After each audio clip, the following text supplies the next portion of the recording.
Bien-aimés dans le Seigneur, Shalom, que Dieu vous bénisse de partout où vous êtes.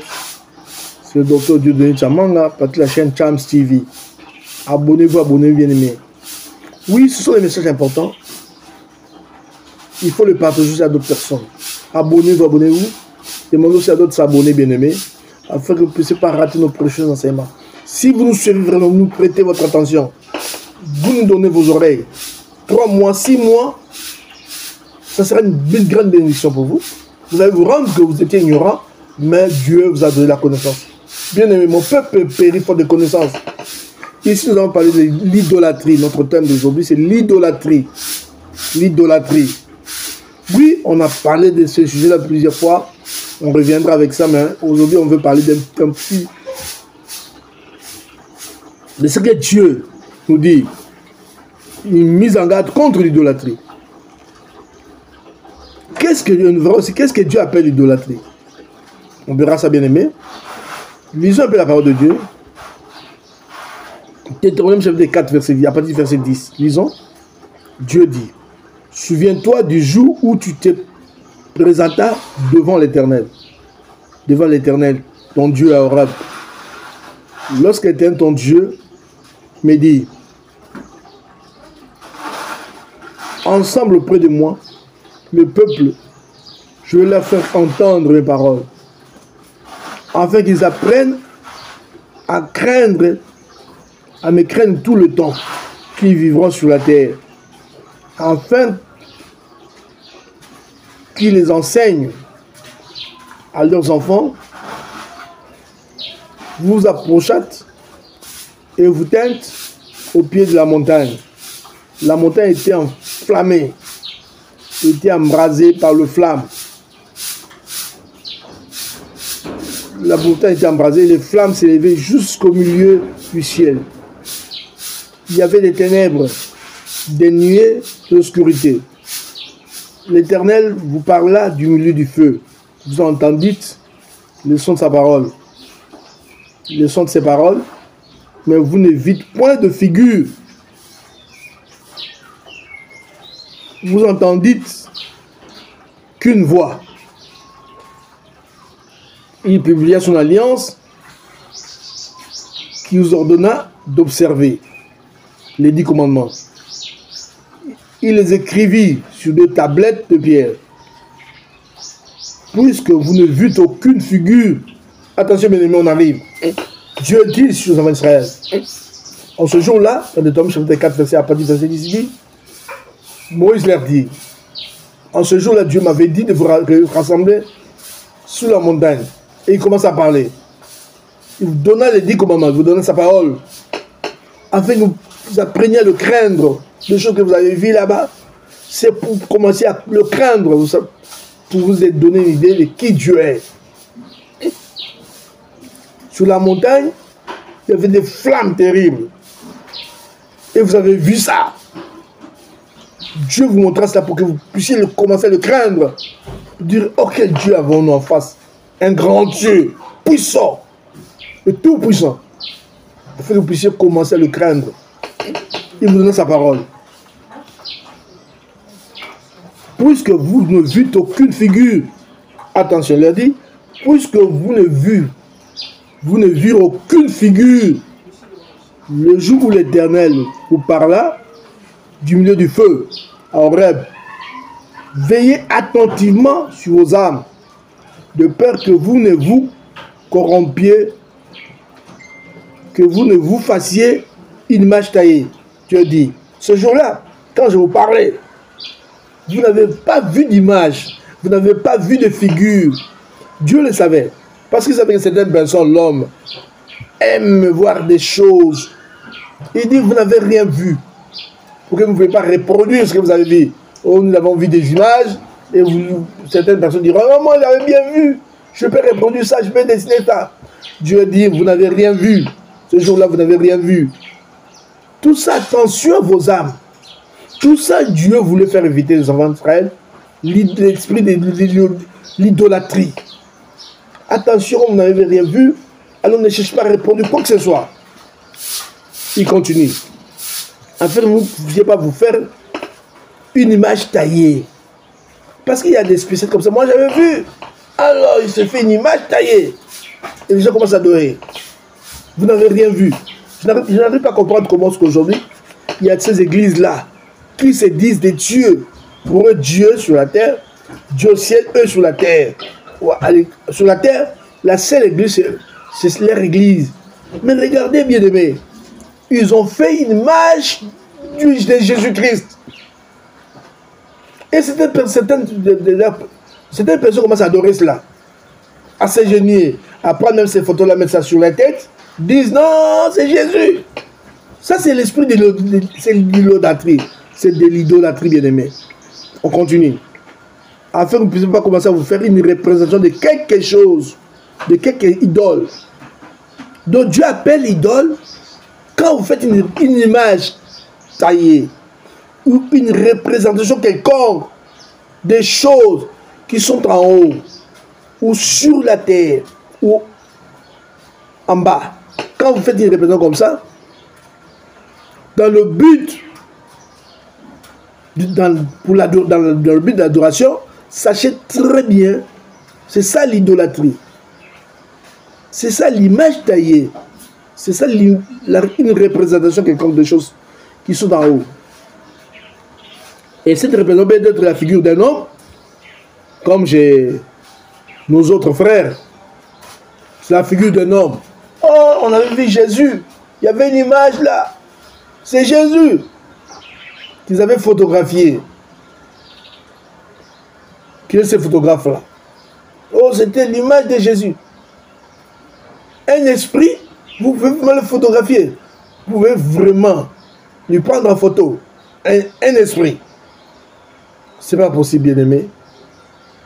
Ça, c'est quoi ça? Ou juste, c'est l'esprit de l'idolâtrie qui gagne le monde. L'homme peut toujours faire ce que Dieu interdit. Vous faites en faisant cela, qu'est-ce que vous gagnez? Mais vous hypothéquez votre salut si vous ne le savez pas.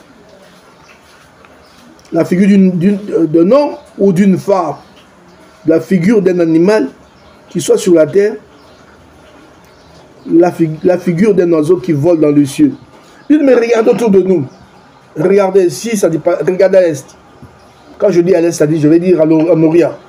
Regardez en Asie, regardez. Il y a des grandes religions là-bas. La plupart, toutes ces religions-là presque, sont des religions idolâtres. Il y a de l'idolâtrie là-bas. Hein? Ils se font des représentations quelconques. On prend un animal, on fait sa représentation. Hein? On appelle des sculpteurs, on appelle des dessinateurs, des sculpteurs, et ils se donnent une forme. Et les gens commencent à adorer la bête. Les gens commencent à adorer l'animal. Bien aimé, regardez très bien, Dieu a défendu cela. Il dit, vous n'avez rien vu le jour où Dieu, je suis descendu au mont Europe, quand je vous ai parlé là-bas, vous n'avez vu aucune figure. Parce que moi, je suis esprit. Vous pouvez me voir. Alors, vous pouvez me voir. Je suis apparu à vous, je vous ai parlé. Alors, vous, de même, comme vous n'avez rien vu, ne faites pas d'image taillée, ni de représentations quelconque de choses qui sont en haut, ou encore ici-bas. Et lisez vous-même aussi à la maison, Exode chapitre 20, commencez jusqu'à bas. Du premier jusqu'à 4 versets, vous verrez. Ne vous faites pas cela. La figure d'une bête qui rame sur le sol, la figure d'un poisson qui vit dans les eaux, d'un poisson qui vit dans les eaux, au-dessus de la terre. Veille sur ton âme, de peur que levant les yeux vers le ciel et voyant le soleil, la lune et les étoiles, toute l'armée des cieux, tu ne sois entraîné à te prosterner en leur présence et à leur rendre un culte. Attention, mais Dieu dit attention. Attention à votre âme. Votre âme, c'est votre âme que vous hypothéquez. Vous la mettez en danger. Vous mettez votre âme en danger quand vous levez vos yeux, vous regardez au ciel. Beaucoup de gens le font. Je vous ai regardé à l'est, à l'Orient, regardez les grandes religions du monde, certaines religions du monde, vous acclamez ça, vous dites non, ils n'ont pas Dieu. Non, non, non, non, ils n'ont pas leur propre Dieu. Ils ont des faux dieux. Le vrai Dieu, il n'y a qu'un seul. Il n'y a pas plusieurs dieux, il n'y a qu'un seul vrai Dieu. Regardez. Quand vous regardez ces gens-là, vous verrez, ils adorent la lune. Vous regardez, là, ils sortent comme ça. Même dans le film, nous voyons dans le film de... Regardez dans le film, il y a certains films de ces religions de l'Est, ils font la propagande de leur religion. Il peut sortir comme ça, il commence à regarder la lune. Pour lui, la lune, c'est Dieu. Oh, la lune, la pleine lune. Donne-moi ceci, fais-moi cela. Dieu dit, ça c'est une pratique idolâtre. Tu ne peux pas commencer à adorer la lune, les étoiles ou encore quoi que ce soit. Ce sont des créatures de Dieu. Dieu dit ici, attention, que te mettre à leur rendre un culte, à se prosterner à leur présence et leur rendre un culte. Ce sont des choses que l'Éternel, ton Dieu, a donné en partage à tout le peuple sous le ciel entier. Ce sont des choses que Dieu a données au monde entier, à l'humanité tout entière. Et toi, tu ne peux pas te mettre à agenouiller devant le soleil, parce qu'il y a des gens qui disent même que le soleil, c'est un Dieu. Mais la Bible dit que le soleil n'est pas un Dieu, c'est une créature de Dieu. Une créature de Dieu. C'est Dieu qui l'a créé pour éclairer le monde, pour permettre aux humains de marcher, de voir clairement. Il a aussi créé la lune pour marquer les temps, des choses comme ça. Les étoiles sont là, ce sont des créatures de Dieu.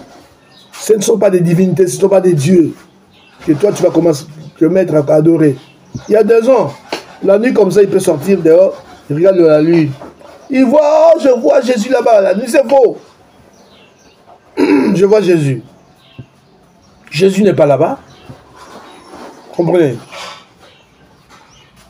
Bien-aimés, ne vous trompez pas par toutes ces choses-là. N'adorez jamais ces créatures. La lune, les étoiles. La divinité n'est pas quelque chose d'idolâtré qu'un homme peut sculpter. Non, non, non. La foi n'est pas quelque chose que l'homme peut sculpter. Dieu est esprit. D'ailleurs, Dieu dit dans Jean chapitre 4, verset 23 et 24, l'heure vient où le vrai adorateur adorera le Père en esprit et en vérité. Le vrai culte de Dieu, c'est en esprit et en vérité. Mais pourquoi? Vous savez, au commencement de l'idolâtrie, qu'est-ce que disaient les gens qui sont venus avec l'idolâtrie? Où est-ce qu'ils ont eu ça? Ils ont eu ça dans leur coutume des religieuses étrangères. Ils ont voulu mettre ça dans l'église. Ils ont amené ça dans l'église. Qu'est-ce qu'ils disaient? Non, vous comprenez, c'est un matériel didactique. C'est pour enseigner aux enfants qu'ils sachent que Jésus existe, des choses comme ça. C'est vrai qu'ils ont commencé à faire des statues de Jésus, commencé à faire des statues de ceci, là. Bien aimé, tout ça, on amène les gens à la mort, pour l'enfer. Cette grande église a introduit l'idolâtrie dans le monde. Les gens prient les morts.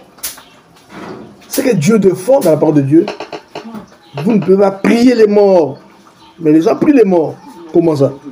Quand vous priez, ces gens qu'on dit saints, ils sont déjà morts. Vous priez. Vous vous adressez à qui? Vous vous adressez aux morts. Mais pourquoi ne pas s'adresser directement à Jésus-Christ? Pourquoi ne pas s'adresser directement à Jésus? Parce que le seul intermédiaire entre Dieu et l'homme, c'est Jésus. Priez directement à Jésus lui-même, non bien aimé. Pourquoi vous soumettre à ces choses-là?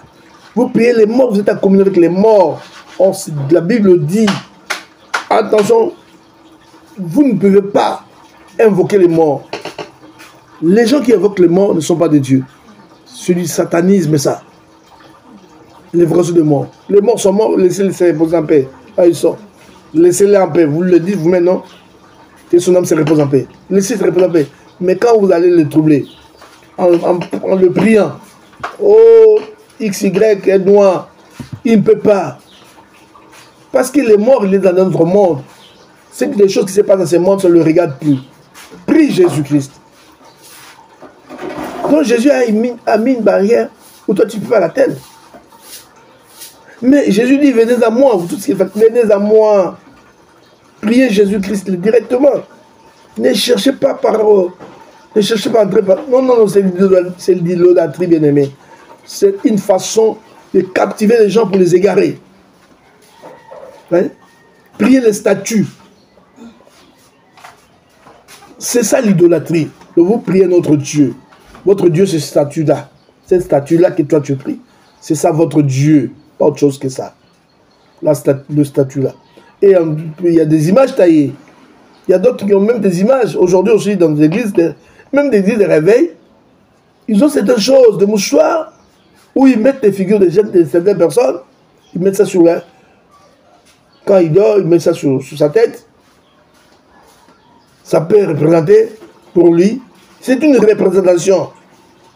Mais ça devient un objet de culte de son père spirituel, de son pasteur. Il met ça sur sa tête.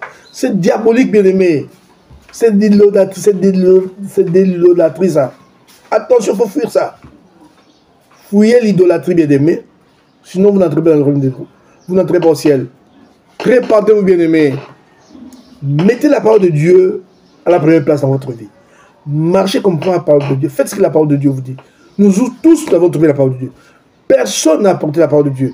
Tout le monde a trouvé la parole de Dieu. Même celui qui dit qu'il nous a apporté la parole de Dieu, lui aussi il avait trouvé la parole de Dieu. Parce que ça date depuis quand? Remarquez si tu es belle Moïse, c'était quand? Et Jésus, il y a 2000 ans. Les apôtres, il y a 2000 ans. Qui a 2000 ans d'âge? Qui a 2000 ans d'âge aujourd'hui? Toute personne n'a vécu 2000 ans. Tous, nous avons trouvé ça. Même les gens qui ont apporté ça, ils ont trouvé ça. C'est-à-dire que c'est comme s'ils ont apporté parce qu'eux aussi, on leur a apporté ça. Eux aussi, ils doivent apporter. Ouais? C'est comme ça, bien aimé. Les Juifs ont apporté ça à d'autres personnes et d'autres personnes, eux aussi, devaient l'apporter aussi à d'autres personnes. Et cela dépendra de la personne qui la mettra en pratique.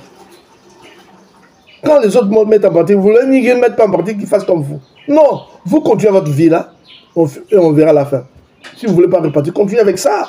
Pratiquez cela et vous irez en enfer. Et vous saurez que l'affaire existe. Parce que c'est pour bientôt la fin de temps. C'est pour bientôt, bien-aimés.